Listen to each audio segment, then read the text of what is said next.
Hi everyone, my name is Ocean. Today I want to share with you guys how I create this effects, which is generally a spaceship coming out from water. We're only going to simulating a small area of the ocean simulation, and here I have 4 ways to break the uniform look of the flip points. And we're also going to talk about how to create these passes, velocity passes, vorticity, and indirect lighting and direct lighting. And this is whitewater shader. I think I was just testing which shader is probably the best for a spray, because sometimes I've heard the uniform volume shader is probably good and use semi-transparent classic or volume rasterized, but it seems like I pretty like the volume rasterized results. And this is this is going to be what we're talking about later, how to blend the small area of your simulation into the unlimited ocean. Okay, I think before we're jumping to the scenes file, we're going to look at some of the great FX artists has already done this before. Like this one is created by Igor Zanik. This is really the main one that actually inspired me doing all of those spaceship effects. This has really nice details, and he definitely has a lot more. He did a lot more researches, and he also posted a lot of great information over here.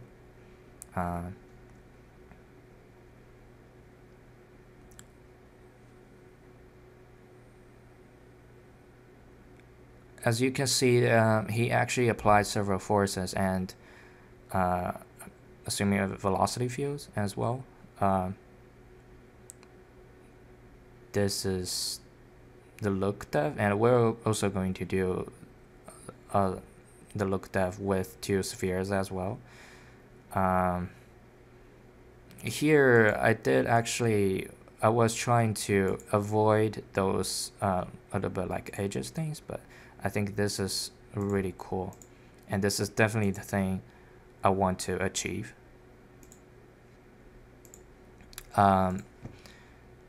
And there's another reference I was generally want to mimic, and you can see here this is pretty much I would say the same thing I was actually trying to mimic.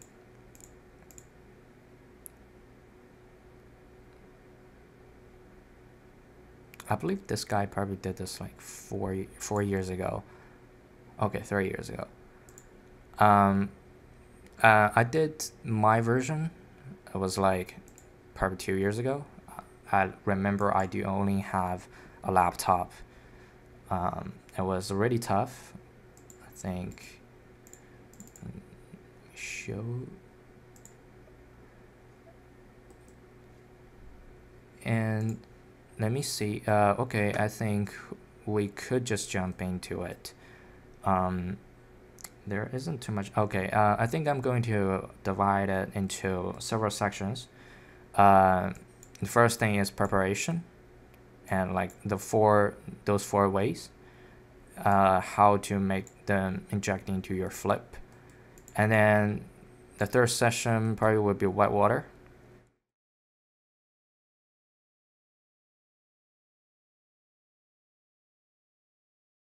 It's actually probably it's really the old whitewater system, but it's still, you know, the particles, so I think you don't have to worry about too much.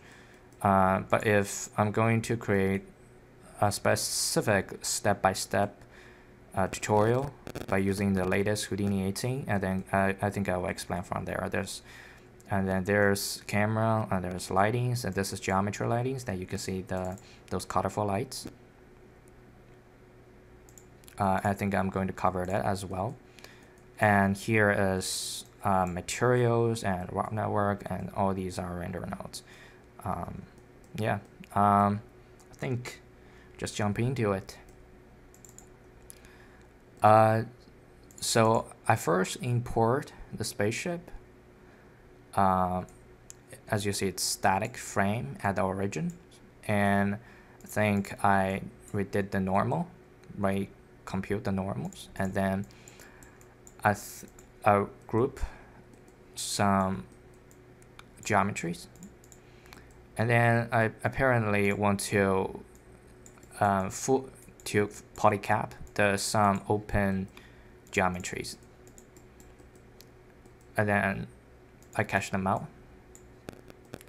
This one is VDB. You can say VDB from polygons. This is mainly for collisions, and I only want to cache one frame and then animate this later. And you could see over here, this is our animation. And I also animate the VDBs. It's a little bit slow because it's actually the resolution I'm using for sim. And then I do have some, I think this is for Pyro.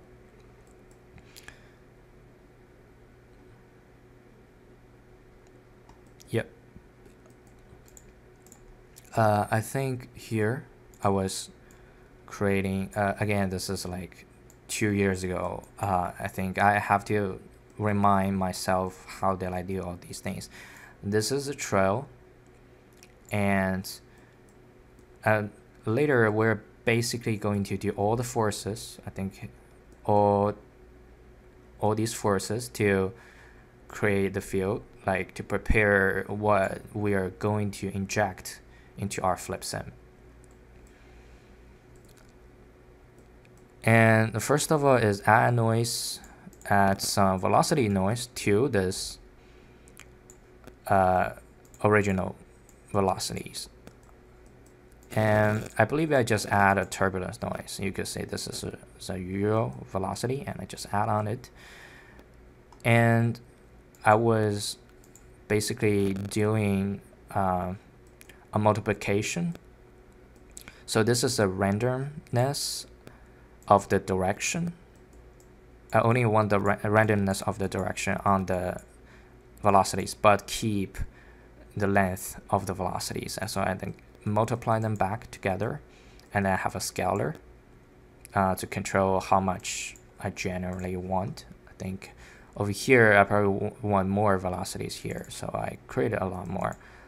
And then I'll also export the speed float.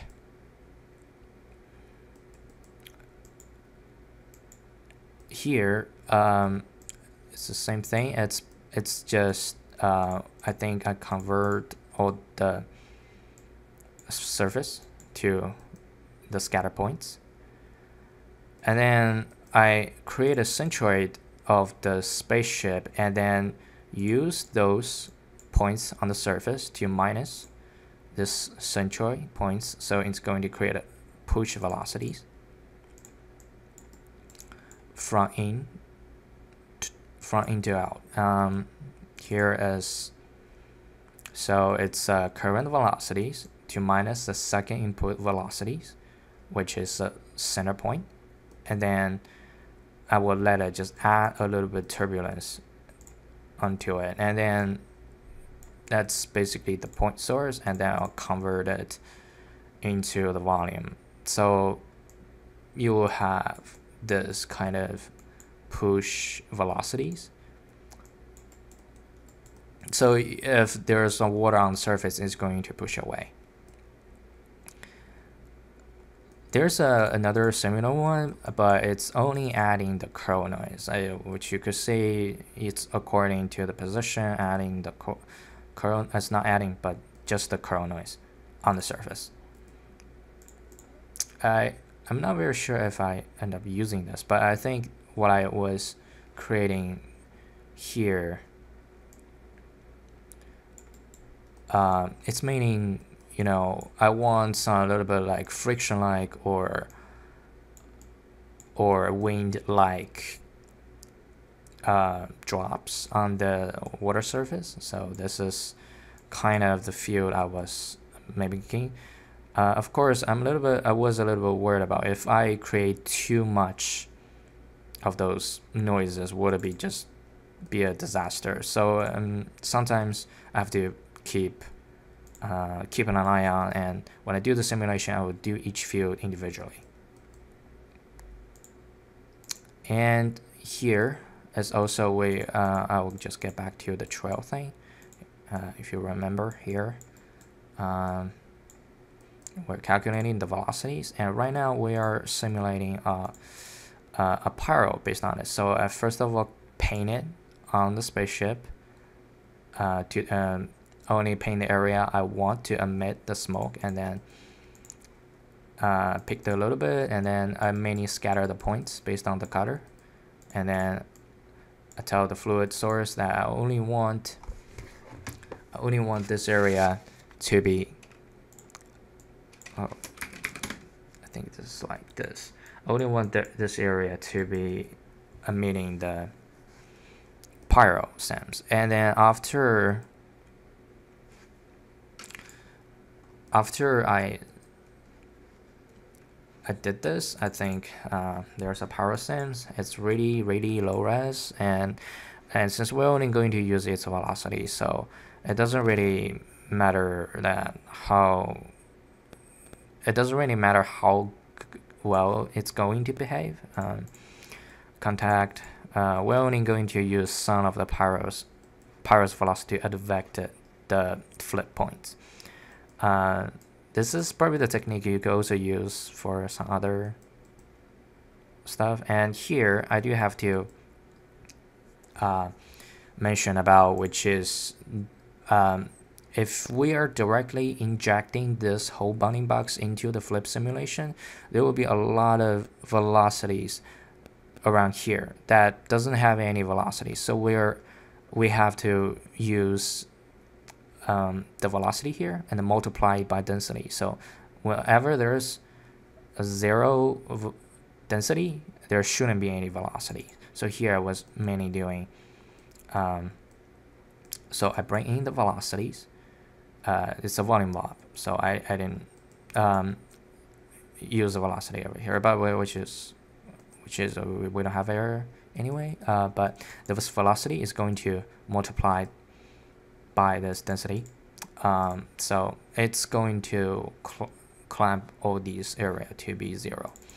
And I think this, yeah, I specifically wants to clamp all the density that below 0.01 to be 0. And there is a small, if you're in the videos, we have this box thing. So I think we talked about those two. And this thing is generally just a box that's above the surface. And this is the thing, just a box, and we convert it to VDB, and that's it. We're only going to be careful that this box has to above the water surface, because if we have it under a little bit on the water surface, it's going to create an edge. You could see in a flip simulation, you will see all the flip inside this box will be turbulented, and outside it will not.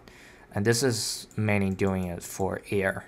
When it drops from the spaceship, I wish it to have a little bit like curl noise, like what the other FX artists doing. I want to mimic it as well. And this is something I aim for air resistance or air turbulence. And another thing is initial water breakout. If you could see any other guys' video, they all a little bit having this initial breakout before they are coming out from water. So it is actually pretty important to actually not to have a very sharp edge of the white waters. And this is very beautiful, you can see. And so this is what I aim for doing here. So I created a few tubes. You could say quite a lot here, and then I created a VDB from there, and then scatter many the points, cutter, and then basically import the points that we just did earlier, and then get an attribute transfer. So before it reaches surface, it already get turbulented, and when it actually is on the surface, it will be fully turbulented. And after it actually come out, I animate this threshold to completely not turbulent, because if your spaceship is already coming out and you want this thing to be probably settled and not to have extra turbulence on it. So this is what it is for. And then I also add the velocities on it.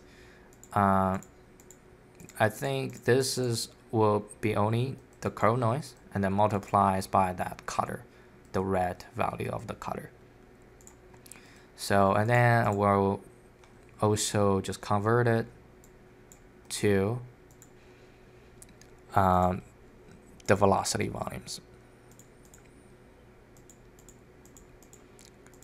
I think I've just clicked through all those things. Yeah, let me go back here to show you the settings.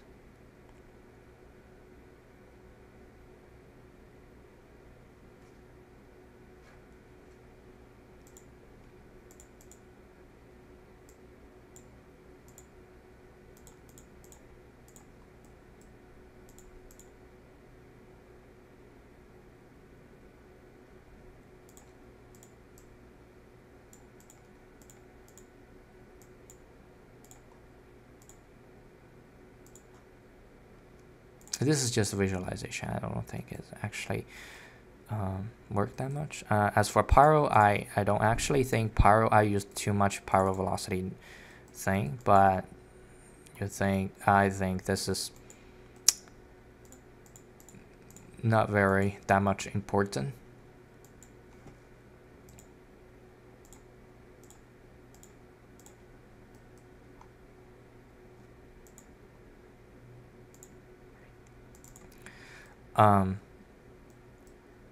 I see. Yeah, that's it. I think there are more than 4 fields, huh?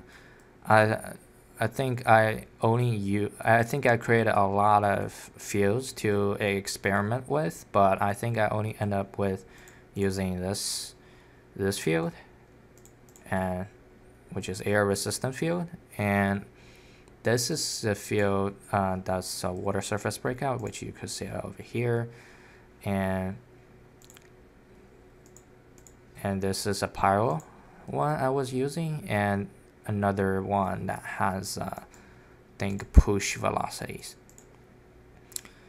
So I generally prepare all these 1, 2, 3, 4, 5, 6, 7 field, but I think I only ended up using 3 or 4 of those fields. So right now we'll jump into the flip, which is probably the major part here. So let's talk about how I implement all of those 4. I think I'll start with this one, since this one is a little bit easier.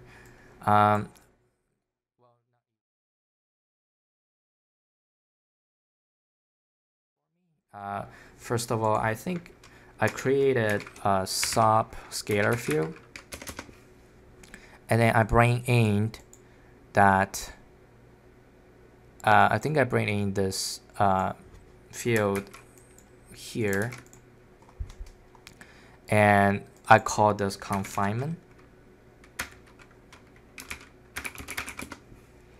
And then I was using this confinement field as a mask or as a control field to affect the whole this area, the box area. And then mainly using 2 microsolver. One is a gas turbulence and another is gas vortex confinement. And this is what is a box volume for. And you can see the control settings here. I map I think the default is density, and then change it to confinement, and here is confinement itself, so I would just change it to full effect. And gas turbulence, I think I just this thing is yeah, I think this will actually this is a scale thing, scene scale. Different scene scale has different parameters, but I will talk about my flip tank scene scale later. But I think by default it's just like this, and I changed it to somewhere like this.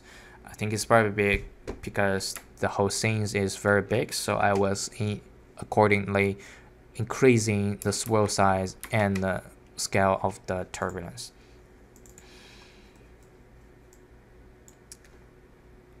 And let's see, there's a push velocities, and this is generally I was only injecting that velocity, and then I put all the density and temperature, of course, to 0, and I was only have 0.04 of this velocity. And then I didn't normalize the velocity, so I added onto it. And to make sure that all of those are volume velocities, that all goes to the third input of the flip solver, which is volume velocities. And if you have if you want some pop force, I would say you would probably want to go to the particle velocities, which is probably the fourth input. And source initial turbulence, is this yes, this one is a pyro one. You just inject the pyro here, which is the same, and I'm only using 0.01% of the smoke velocity, since this smoke is a little bit too, I feel it's a little bit too added too much disturbance, and probably has a lot of micro velocities in it. So I only put it to 0.01.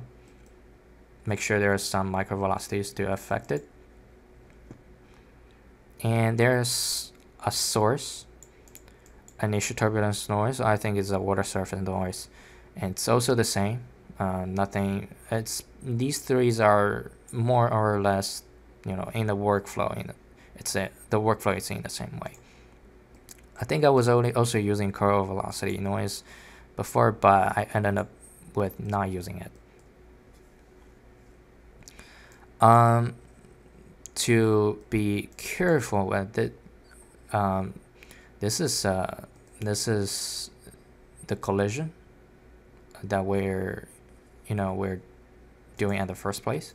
A flip solver, there will be several things to be mentioned about in the sub solver. The first thing is, when we are using narrowband, we have to have the receipt on. Like if you're not create this front shelf tool, I think I created this front shelf tool, so it automatically lock my receipt particles. But if you're created from scratch, when you're open, when you're click the enable particles narrowband, I put this narrowband to 5. I think default was like 3. I want more particles on the narrowband. If you have this on, then back in the receiving particles, you have to have this on, because receipt particles is mainly creating and deleting the points based on the pressures. And this is very important, since narrowband is mainly creating and deleting points. If you disable this, it's not gonna work. And when we throw rocks into the water, if you throw it softly, it's only going to create a small splashes. If you throw it hardly into the water surface, it's going to make a big splash, right? So dynamics is all about velocity. As long as you control the velocity, you actually control the dynamics. It's the same with pyro. Like if you have a lot of poof pyro, a mushroom shape, but it's probably because your velocity is too uniform, or too quick, and you want to use the gas disturbance to break the edge of the pyro. And this is what I have here, but I think I probably added too much disturbance over here. So this is receding, and because it is creating, I wish I could paint over here. Recede particles is a lot relative to the pressure of the fluid. If there is high pressure of the fluid, and then it's going to create a lot of points, and it will make sure that all these points will be linked together, and to create a smoother meshes as well. I simply just added I just simply added the vorticity, and I changed the collision detection as move outside collision, which is, this part is probably this kind of thing. I think this is the one I'm using. Volume motion. I think the higher this thing, the less details you actually get, because it's smoothing your velocities, right? And usually you don't actually want it, but according to this big scale, I think a little bit more velocity smoothing is actually better. By default is 0.1, but here I do feel I probably need more. This is volume limits, and this is pretty much about it. And here I think I was just create higher particles, higher particle resolutions, and especially the collision volumes.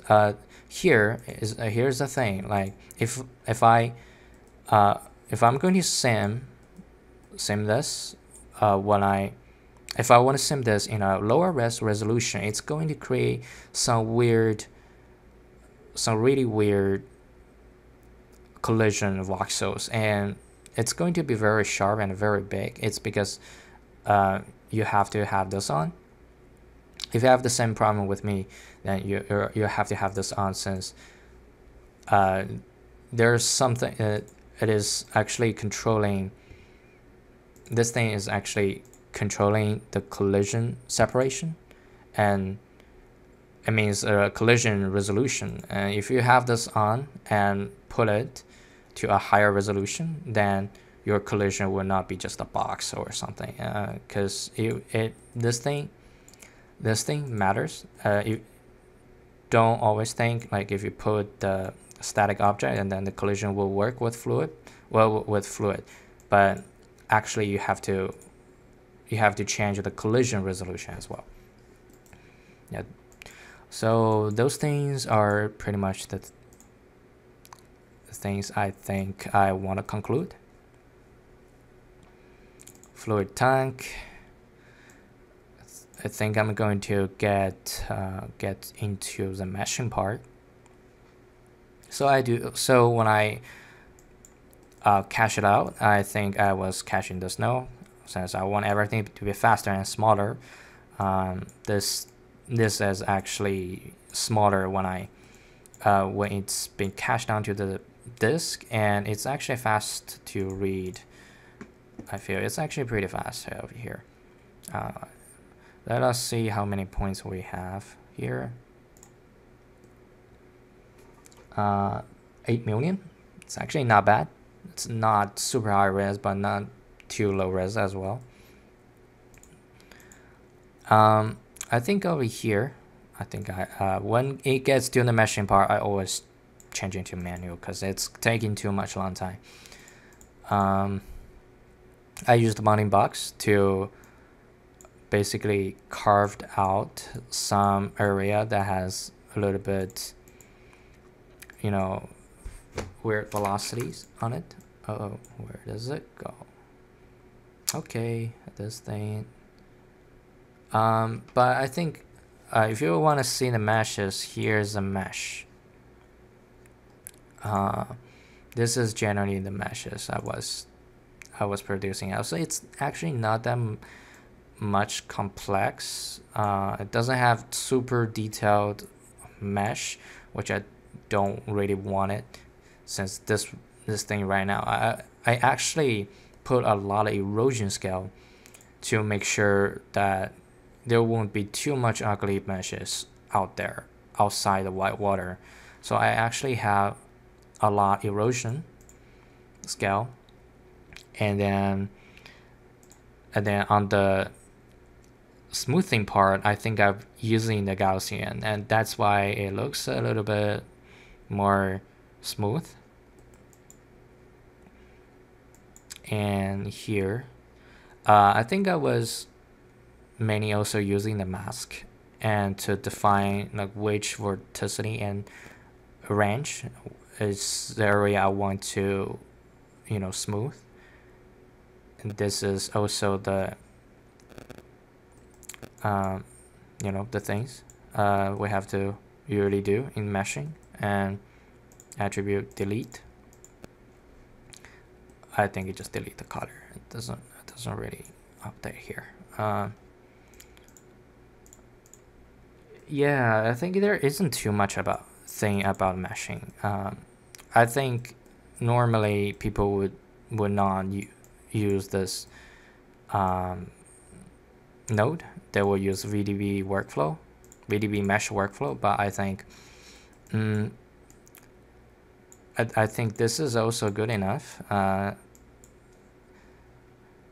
So I didn't actually use VDB mesh workflow, but I think it's probably faster if you do it that way.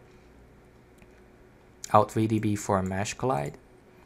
I think this is also the mesh collide. Let me see why it's not updating. This is a mesh I was using, and then if I put into the second input of this particle fluid surface, it's going to delete all these points that's on the surface inside this. It's going to delete all those particles inside this collision geometry. And I think about the whitewater, it's actually the oldest whitewater system. I think flip tank. This is really just the flip tank. This create a front shelf tool. The size, here's the size if you want to look into it. And this is particles and particle surface. So you could see here there are a lot of points, particles, and surface. This is really just the two components of the fluid, and each one of them they are not only the representation of the fluid, but they're also contributing to the whole fluid algorithm system. Sometimes you're probably wondering why there are some off volumes in the particles, in the fluid particles, because the algorithms are using them. They're using volumes to contain the volume of your fluid, because if it's fluid, you have the particles. Like if you pour a cup of water into a cup, this cup will into another cup, and this cup will actually be fulfilled with water, and it will not just collapse into a single layer of the water. And this is because the fluid always has volume. So this is what surface is about. It's a volume. And then this is what particles is about. And when we're using the flip solver, we are actually calculating all those two field and two velocities, point velocity and volume velocity. Whitewater here. I think here whitewater source. here is actually also pretty straightforward. This object mode brings in your compressed cache, or you have your points cache. You could plug it here as well. Since this is really a solver, whitewater source is a solver to determine that at which range of a certain attribute that you want to emit the whitewater. I think I didn't add too many things here. I think I just kept most of the things on default. I think I've changed this vorticity to something like 10 to 30, but I didn't. But I still end up with using the default value here, since I just feel I like this. And then after I cache this whitewater source and I go into the whitewater solver.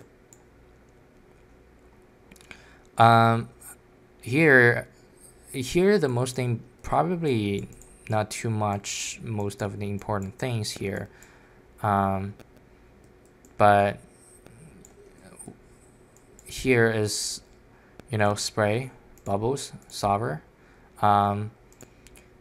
Depth is I think the more depth you will create more particles. Since I was using laptop, I think I wasn't really favor of the high point resolution of the whitewater. This is lifespan. Again, I think I was just increasing the variation of the lifespan here. Preserve form. I think I was mainly want to preserve the form and let it not dissipate too quickly.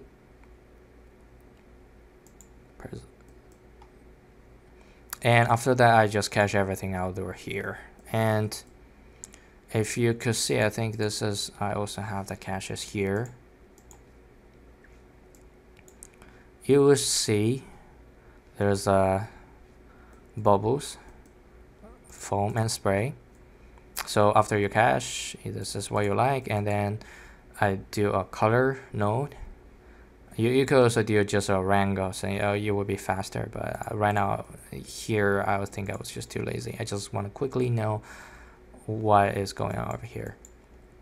And I think spray, the spray, blue is spray, red is foam, and this green thing is the bubbles.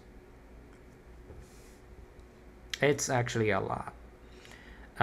One thing about spray is it's, if you see on the first frame, there isn't too much. You can see it's only probably 262, 82, 282 down points, and then later it just becomes massive. Sometimes a million, sometimes 11 million, sometimes it could be even 1 billion. It depends on how much you really want. Let's see how much is over here. Let's see, it's going to get a lot. This is okay, 26 million.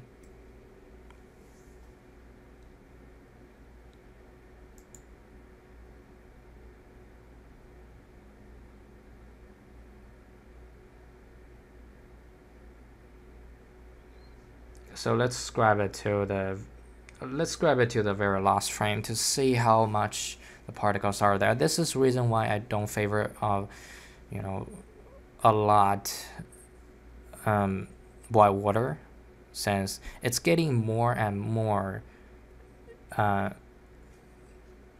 afterward. Let me see. Yeah, this one is a lot. This is already the last frame of the simulation.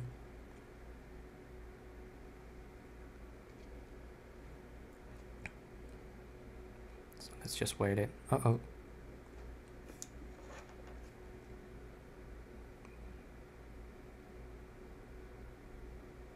Don't crash.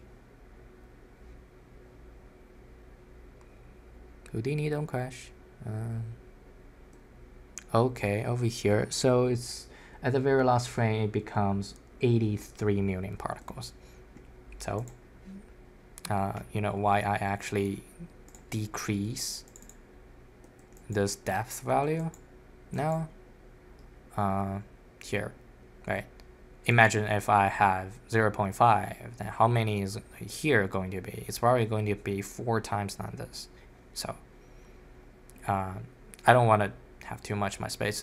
Even this kind of mid-res simulation, it already took my my space about 1 terabytes.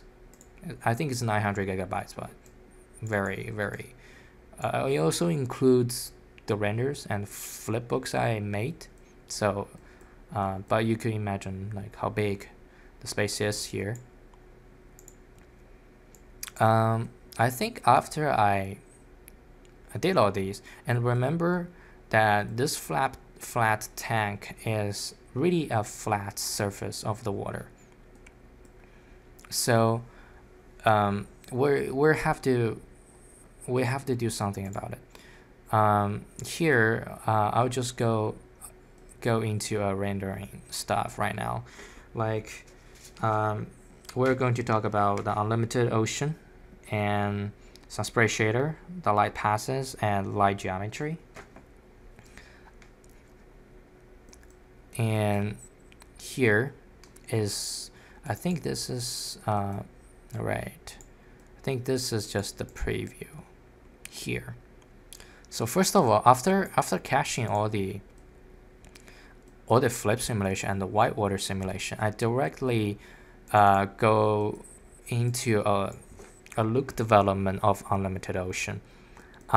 First of all, you create a grid that's mainly just unlimited, and you see I placed the render flag here, which means the unlimited ocean we're rendering, whether you believe or not, it's actually just a grid, and it's a little bit like low res grid, but as long as we, yeah, you can see the rows and columns are only 2, so there are only 4 points. But when we render this grid, it's going to be an unlimited ocean, since we are using the displacement map, displacement shader of the ocean. So when I actually display the render flag, I'll just displace the grid, and then we scatter the grid points, since, you know, in the old way, if we're doing unlimited ocean, it's going to be repetitive ocean.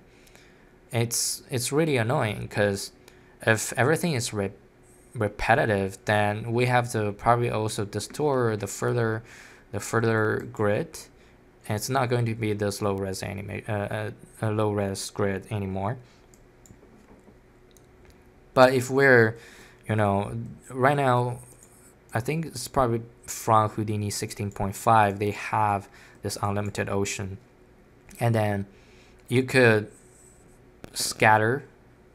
You could actually randomize your ocean surface by those points. So I scatter the points on the grid, and then I think I was meaning having 2 ocean spectrum to let them combine together.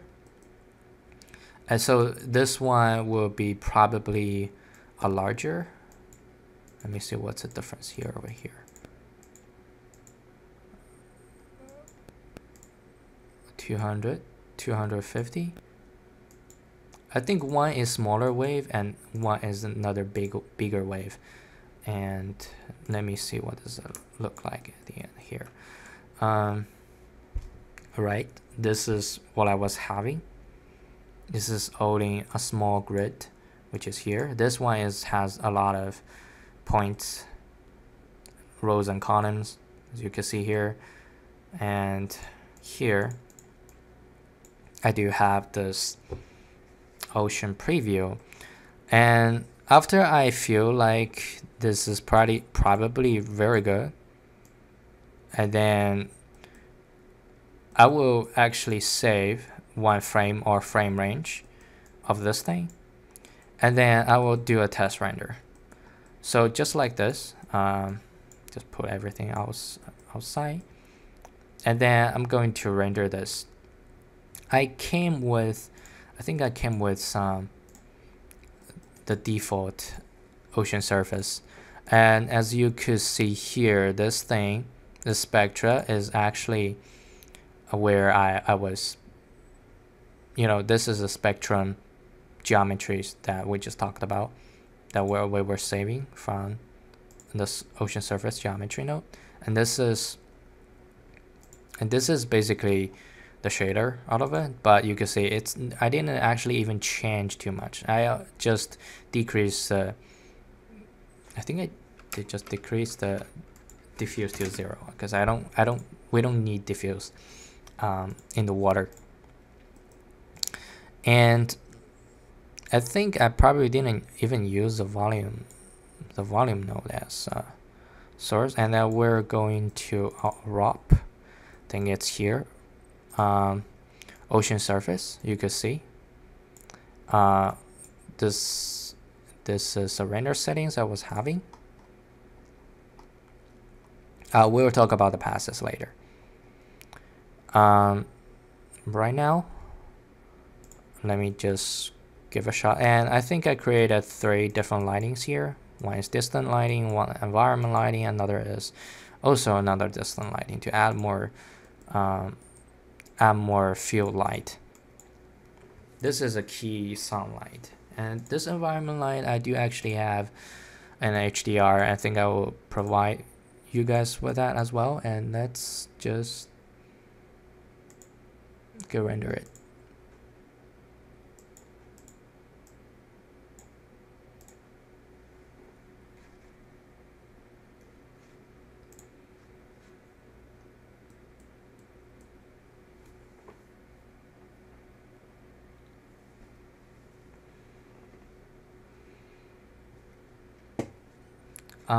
It's going to take a while, I think, but it is, I think it's probably something like this.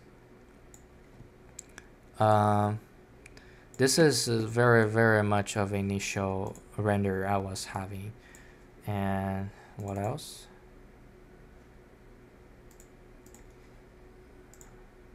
This one, this one, this one, this one.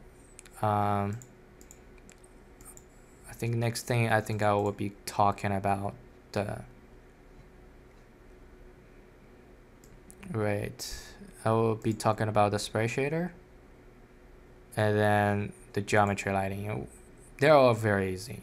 By the way, I think this spray is actually the default shader, which is using volume rasterized particles, and then use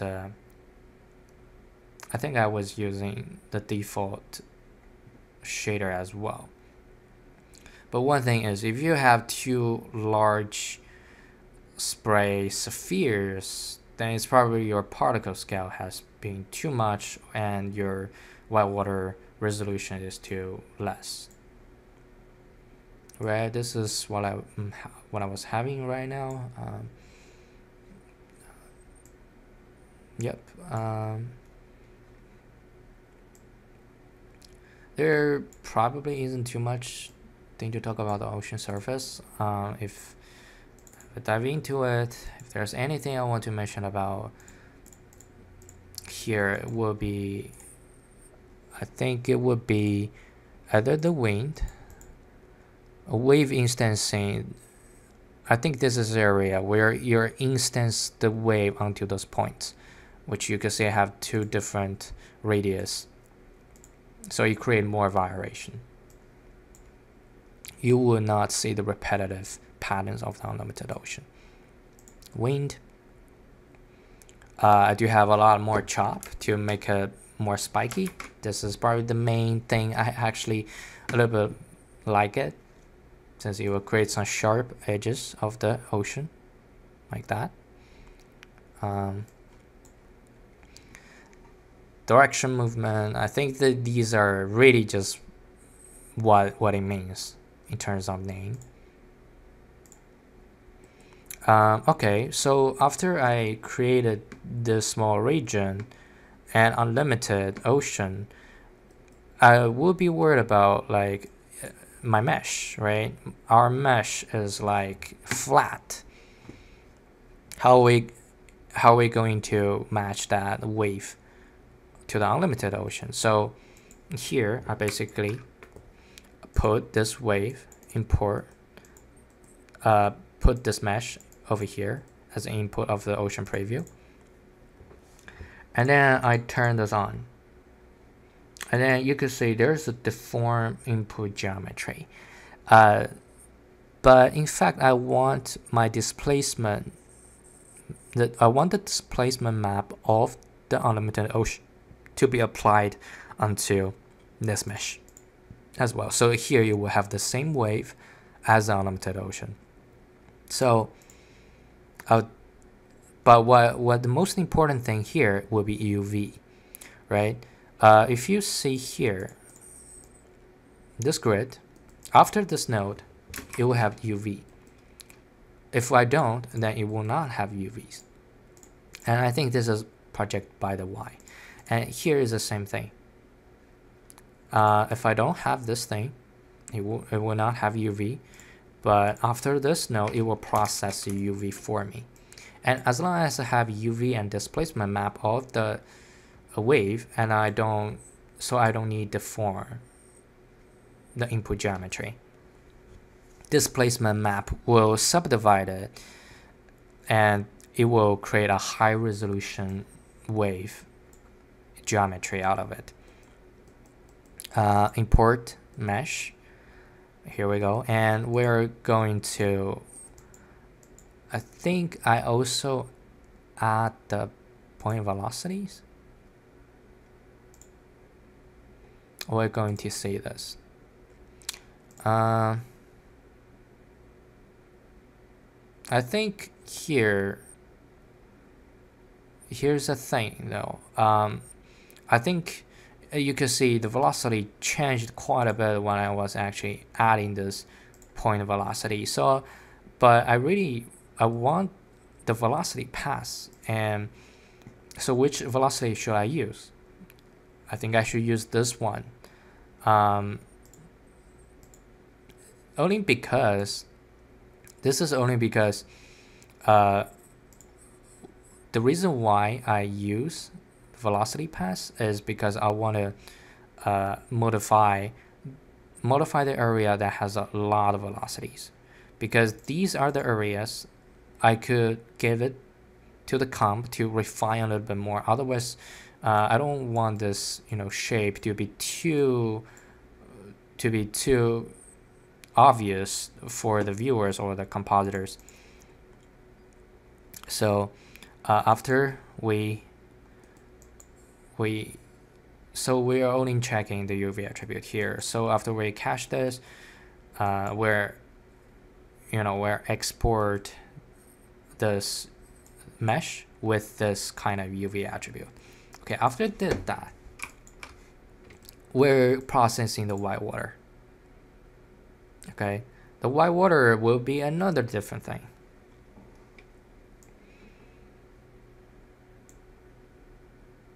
Wow, this is very slow.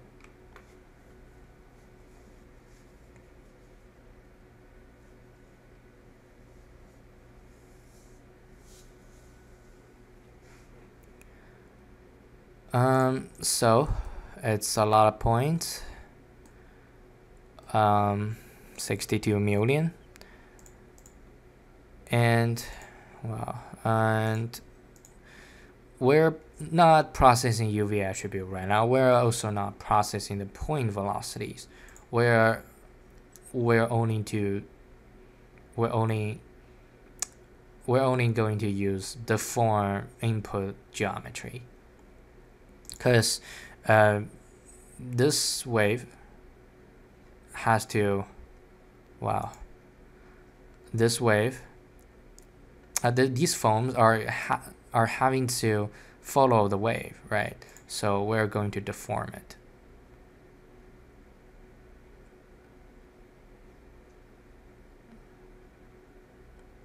Well, it's take a while. I think I shouldn't proceed this frame.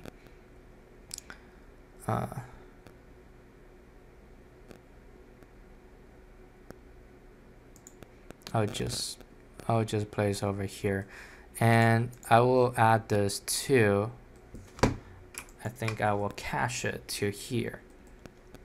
And by the way, when I was using this cut thing, I was pressing Y, and pressing Y I could do this thing. And here we go. Here's a cache deformed whitewater.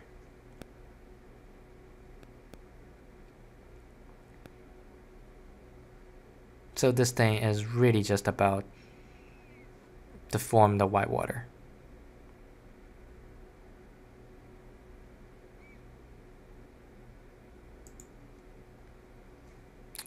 Wow, it's taken a lot longer.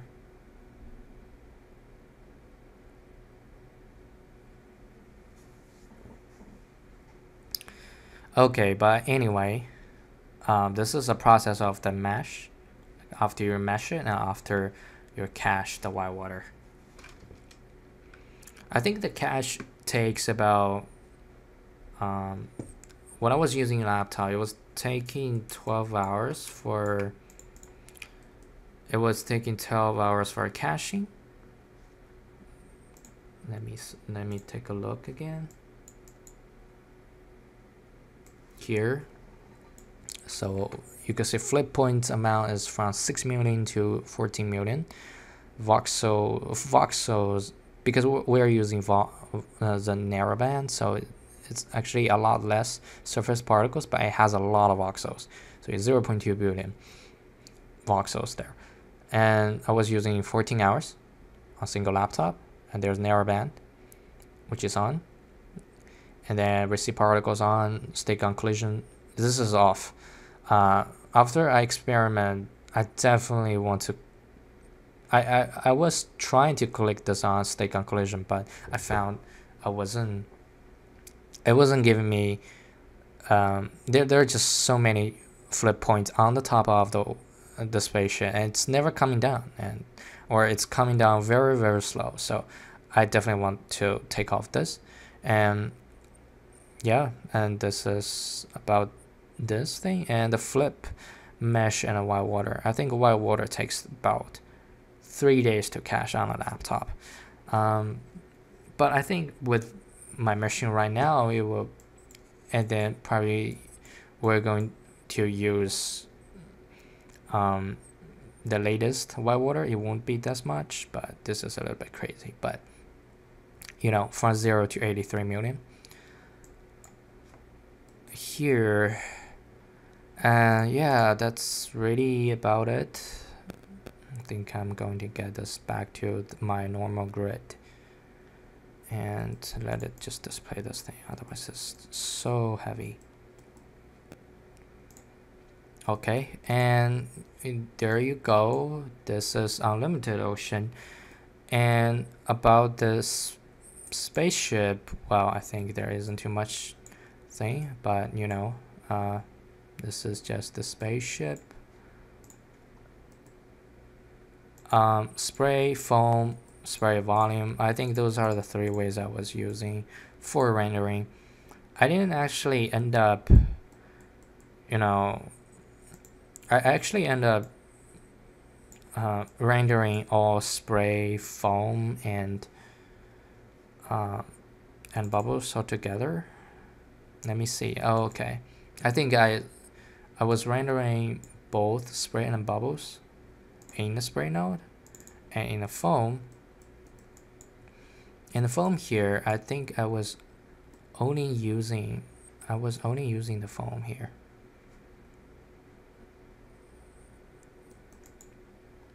Yep, I think this is only the foam, and I was using VDB volume rasterized particles.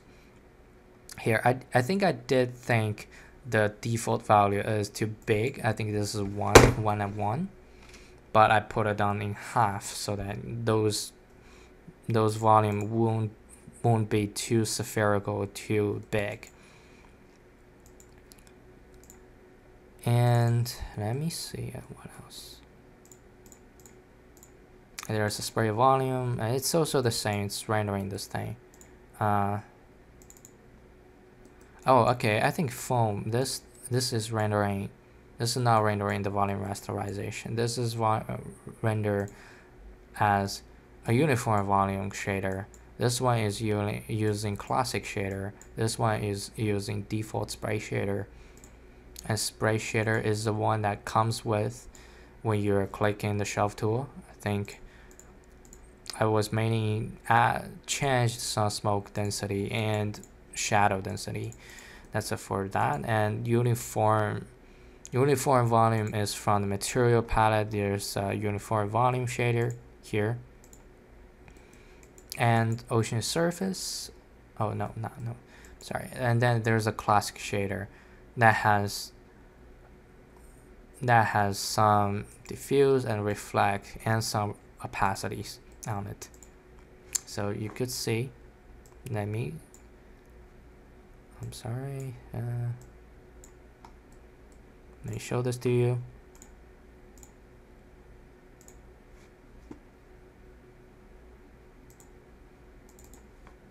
So those are 3. Those are the 3 foam shaders. So this one is classic shader, spray. The spray shader is by using volume rasterization with spray shader, and which is actually the default. But I just reduced the P scale and I increased the density and decreased the shadow density. Foam here is uniform volume. I think it's not bad, generally not bad. It actually captures the light pretty well, especially with the volume thing. So if you convert the particles to volumes, like using volume rasterization, it's going to create much more light scattering from our geometry light. And I think I'm going to go to the geometry light right now. So what did I do? I created 2 geometry lights, and then I think I unchecked the normalized light intensity because I want a very accurate physical result from this. And here's what we're having. So I was having the spaceship imported, and then I select some geometries and group it, and I determined that there's areas that I only want blue lights. So these are the area I selected. I want the blue lights, and then it's just a geometry without any color right now. And this is the same over here. I have a red light and red light geometries, and then I'll just plug those geometry lights into the geometry light here and here. And here I do have a lot of exposure though, since it creates some better lights through the volumes. And I think this is what I'm testing now. If it's 0, you're actually hardly seeing it there, especially when you have this off. But this is a blue light and this is a red light, and when it comes all together, like it has those lights scattered through the volumes. There isn't that too much thing to talk about, so it's actually pretty easy. So, but when you're doing this, be sure to check this off. and material. What we're going to do next. So I think we're going to look through the passes, how to create those passes. As you know already, probably, most of the passes we could already do in the X-ray images plan. You can see whether it's unlimited ocean or flip mesh, which is the small area of the ocean. This is unlimited ocean. I all have those 6 passes on, in case if the compositor is needed. And I did create my own 4 passes. One is position pass based on the world position. This position pass is based on the camera position. It's nice to have both, right? And then this is velocity vector pass. This is velocity float pass. And this is vorticity float pass. And what are they going to look like? They are going to look like, this is vorticity. So we could actually like make this area greener in the compositing. Also, this is velocity, and I only want this part of the velocity. I want to make them white to be at the same color as the whitewater. This is going to be the world position pass. This is a normal pass. Depth. This is Z depth pass, which I think it comes with a default. This is direct reflection, direct refraction, indirect reflect, and indirect refract. I think all these actually are in the default, and this is velocity vector passes. So after we're doing like rendering all these out, we could like multiply all of those together. Not multiply, I'm sorry, graded based on these masks. And so I could bring the area I wanted to be a little bit brighter, and then you see this is unlimited. This is a small area of the ocean, and this is a huge area of the ocean, and then we just completely blend them together. And we color correct it a little bit and put a spaceship, put the foam, and here is what it is now. And you could say I only did color correction. I didn't do any Z-tips, Z-focus thing, but we could definitely do it. If you want to do it, you could do it later. I think I'm also going to provide this Nuke file as well. This flip mesh foam spray, and then here I'm going to go to the material network. So you're seeing there's a lot of velocity passes, and how I actually did those and made those my own passes. So we have to, right click here, and usually it's going. Okay, we don't have to right click here. We just could directly go into it. You have you will see these massive networks, but don't care about it. You're going to bring in a velocity attribute as a vector, and then when we're so as long as you bring in an attribute, from a geometry level, you're bringing into the shader. You're bringing this geometry attribute into a shader, and it becomes a shader attribute. As long as you have this shader attribute, you are able to render this as a render pass. And since you're bringing in the velocity as a vector, so in the mantra, we're able to have v as a vector pass. Right now I'm doing here as a length, and then I feed it from 0 to 1, and I think you could do it in sub level first, and then see how it's better to match from 0 to 1. So this is, you have to customize it yourself. And then here's a velocity pass. It's exporting as a float pass. And then there's a vorticity. Vorticity is float, so I don't have to calculate the length of the vector or something. So this is float. And then I was also feeding this vorticity into 0 to 1 range and exporting the vorticity passes. And it's going to be here. Over here, it's same with foam and sprays, but you can see here's velocity pass, vorticity pass, and V vector pass. Make sure this 32-bit float, and position pass. Position pass, word position pass, because by default our position pass is camera, so I have to transform it to the word space. And I think I've done it somewhere here. We have to use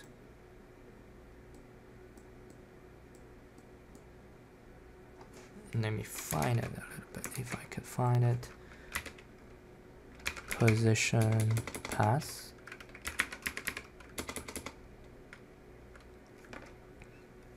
Global.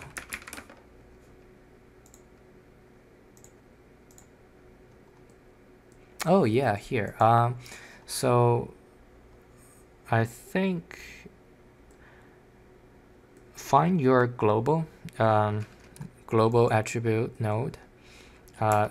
You could just hit Control F to find a node. I think I just find a global node. If there isn't a global node, then you just create a global node there. And then you export the position and then transform from the current workspace to current workspace, and then export it as a vector. And you will get a vector field like this. Okay, and this is it. This is the passes part. I think, yeah, in the compositing, it's also really just the color correcting right now. You could do the Z defocus using Z depth, but I think I'll be calling this for now. Yeah, this is it. Hope this could help you create your own flip effects, and I'll be really appreciate it if you could purchase this file. This is actually my first tutorial. It will have it will support me a lot, and thank you very much, and bye bye.